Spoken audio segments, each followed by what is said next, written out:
So in a long line of suggestions and things that I've thought about doing, someone suggested, hey, you ought to do this thing. And it's been something I think I toyed around with before, and that's Wiby Me web browsing. Because Wiby Me is a pretty cool system. It is just a search engine for old sites. So if I go and I search for myself, for example, you can see that my website is here on wiby.me. And I don't remember submitting it myself, but this is a pure like HTML, loads up except for like the PeerTube embed right there. And I've even got a search bar right here, so I can go and search for hello world. You need to reconnect to that, but you get the idea. I could post into there and it would pull up. But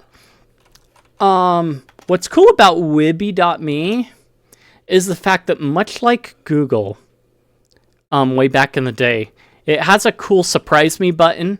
So I can come in here and now all of a sudden I'm at a Nintendo 64 glitches page. So maybe a series, maybe Friday. I'm post on Friday, yeah.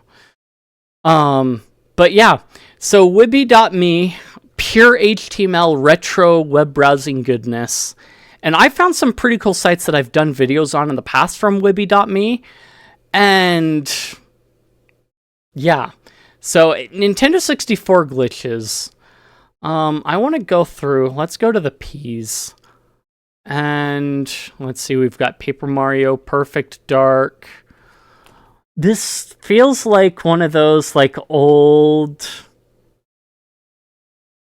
web pages that you find all the secrets on. Pilot Wings, Pokemon Snap, the Apple glitch. So you find the weird glitches in like Pokemon game, like old urban legend glitches from Pokemon. Like, oh, you can go visit, like, the Mushroom Kingdom on the SS Sand. That's what it feels like. Pokemon Stadium. Here we go. Freeze the game. Go into the kids' club and play the Run Rattata Run. It works best in hyper mode. Since the CPUs should be able to keep up with you, make sure you are fairly good at it. When you reach the end of the track, chances are all the Rattata will jump onto the finish line close to the same time. It works best that way, though. You can still do it if they finish away from each other. Well, back to the main thing. Just before the Rattata finish, pause. You should be able to pause the game while they have just finished. Now select quit or play another game. The menu will vanish and the game will do nothing. It just stays there. Keep on waiting. Nothing will happen. The only way to get out again is to reset the game. So bad.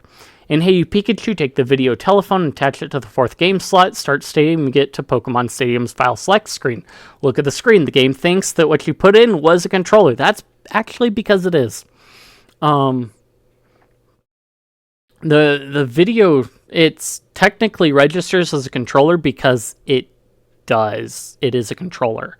It's not a controller in the typical sense, though, is the problem. Disappearing Magikarp. First, start a free battle, then pick up first player versus computer. Pick Sneasel as your first Pokemon, then pick Chikorita, Elekid, Cyndaquil, Totodile, and Togepi as your others. Pick Cal's Pokemon to be only Magikarp. During the fight, use only Sneasel's beat-up attack. Then you'll kill Cal's Magikarp. It'll disappear into thin air for a split second, then die. Weird. More on disappearing Magikarp and other glitches. First, the disappearing Magikarp glitch will work with any Pokemon. You don't need to use any of the Pokemon there, as long as one of yours has beat-up and you KO the opponent's Pokemon with beat-up. Anyway, the glitch is with Diglett, Dugtrio, and Substitute. Play with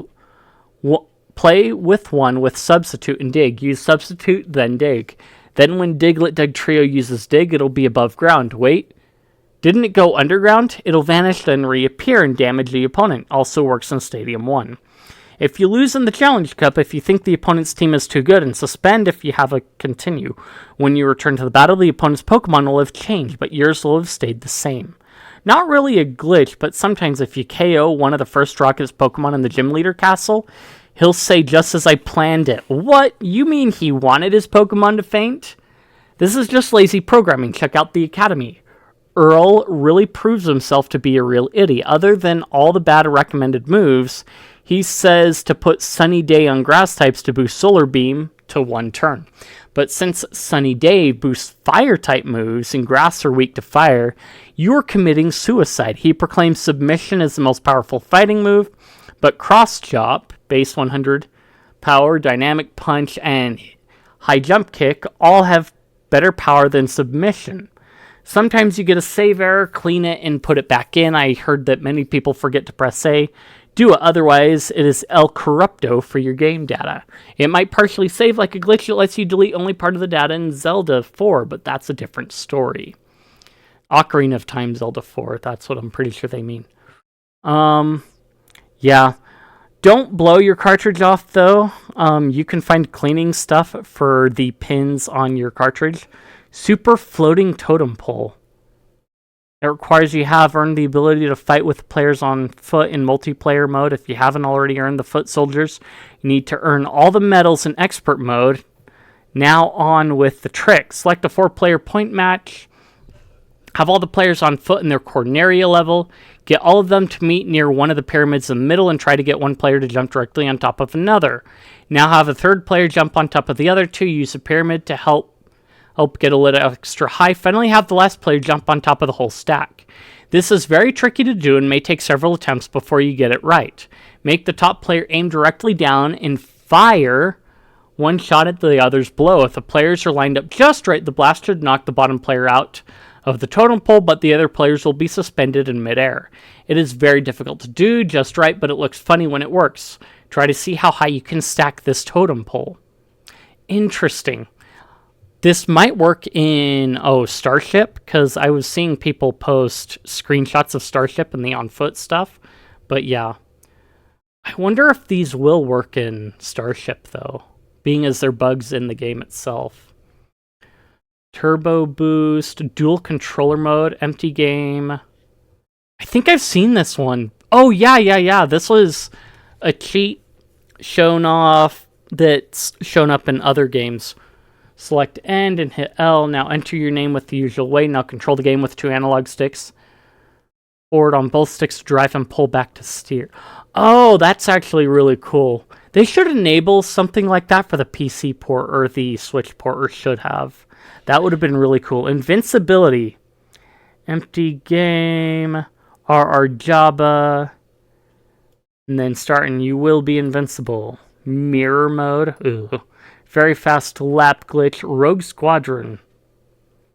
Fly through walls. Another wall script. Let's see. Started at P's, right? Yeah.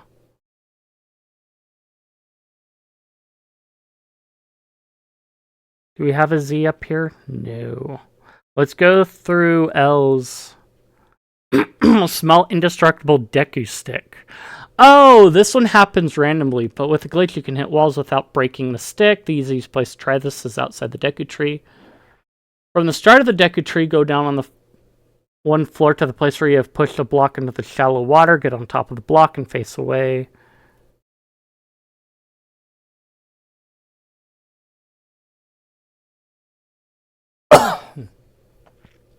Okay, yeah. They're using jump slashes to get it. Replicating bottles, trap Link in the forest, fall through the floor. Disappearing Armos glitch. Yeah, so if you need a site that'll teach you several bugs that'll work in Ship of Harkinian as well, and 2-Ship, this is a good place to look to. And it's lightweight, so you don't have to worry about killing your bandwidth or anything. But yeah. Does that say new? Yeah, it says new. Oh my goodness. Anyway, yeah. Nintendo 64 glitches. On to the next one. Yeah, I want to continue. Class of 93. Wait. Nerdmullet.com.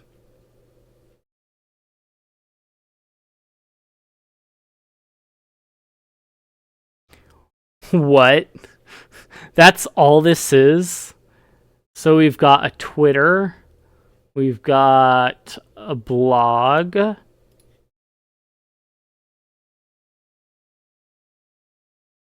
So Justin Jackson. Back in 93, you weren't a designer, developer, copywriter, or in DevOps. You were an effing webmaster, and your name was at the bottom of every page. Let's talk about that. Your name was in the footer of every effing page.